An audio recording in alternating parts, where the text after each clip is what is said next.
Sur la moralisation de la vie politique, pensez-vous que les parlementaires vont se prêter au même jeu que les ministres? Je pense que ce que les ministres ont fait, qui a été l'occasion d'une montée d'adrénaline, a montré qu'au bout du compte, tout ça avait été parfaitement intégré et participé à la nécessaire transparence. Donc moi, je ne vois pas comment, aujourd'hui, on pourrait s'opposer à l'idée que les parlementaires fassent de même. À quelles conditions ils le feront? C'est le débat parlementaire qui permettra de le définir, mais je pense qu'on va vers cette nécessité de la transparence, qui existe d'ailleurs dans d'autres pays, qui doit se faire de manière sereine, rationnelle, et en même temps faire en sorte que pour nos concitoyens, les choses soient parfaitement claires et qu'il n'y ait pas de suspicion ni de sous-entendu.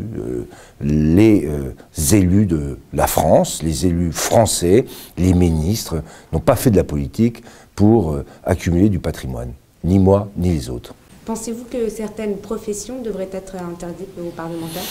Je pense que dès qu'il y a un conflit d'intérêts entre ce que vous faites en termes professionnels et ce que vous faites en termes de législateur, c'est-à-dire qu'il y a une collision entre les deux, je pense qu'il faut aller vers l'arrêt de toute cumul de la fonction de député, celle de législateur, avec une activité professionnelle qui pourrait avoir un intérêt à modifier ou à intervenir dans le vote de la loi. Voilà ce que je pense être le principe. Ensuite, il y a des choses qui devront être discutées parce que c'est plus compliqué que ça aussi. Et puis, il faut équilibrer le mandat et certaines activités. Mais je suis convaincu qu'on ne peut pas laisser penser qu'en étant législateur, on puisse avoir un intérêt à continuer une activité professionnelle si les deux sont liés. Je pense à celle d'avocat, bien sûr, et j'ai vu que Jean-François Copé avait lui-même anticipé ce qu'allait de la loi, l'avocat d'affaires, faire des affaires, faire la loi, c'est quand même un peu compliqué. Donc je pense qu'il en a même anticipé, je crois,